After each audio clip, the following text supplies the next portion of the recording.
கோபிச்செட்டிப்பாளையம் மார்க்கெட்டுக்கு வந்து எப்போயுமே முயலுக்கு வந்து காலிஃப்ளவர் வாங்குவது வழக்கம்.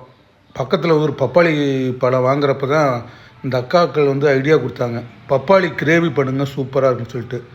பப்பாளி வீட்டுக்கு கொண்டு வந்து நல்லா தோலெல்லாம் கம்ப்ளீட்டாக எடுத்துட்டு நல்லா நல்ல தண்ணியில் வந்து நல்லா 2 டைம் நல்லா கழுவிட்டு சின்னதாக வந்து அதை கட் பண்ணி வச்சுக்கணும். புளி வந்து கொஞ்சம் எலுமிச்சம்பழம் சைஸ் ஊற வச்சுக்கோங்க, கரைச்சி வச்சுக்கோங்க. சின்ன வெங்காயம், கடுகு, உளுத்தம்பருப்பு, கருவேப்பிலை, மிளகாத்தூள், கறி மசாலா, புளியெல்லாம் கரைச்சி வச்சுக்கோங்க. அடுப்பத்தை வச்சு ஒரு அகலமான பாத்திரத்தில் வந்து எண்ணெய் சூடுனதுக்கப்புறம் கடுகு, உளுத்தம்பருப்பு, கடலைப்பருப்பு, கருவேப்பிலை, பொடியாக அரிஞ்ச சின்ன வெங்காயம் நல்லா 2 நிமிஷம் நல்லா வதக்கிட்டு இந்த கழுவி கட் பண்ணி வச்ச பப்பாளி ஆட் பண்ணுங்கள். பப்பாளி வந்து அவ்வளோ சீக்கிரம் வேகாது, கிட்டத்தட்ட ஒரு 10-15 நிமிஷம் ஆகும். அதுக்காக நல்லா வதக்கி கொடுங்க. தேவையான அளவு உப்பு சேர்த்து நல்லா வதக்குங்க.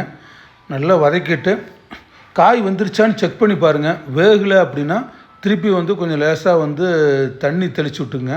ஏன்னா ஒரு 3/4 பதத்துக்கு வந்து பப்பாளி காய் வந்து வேகணும்.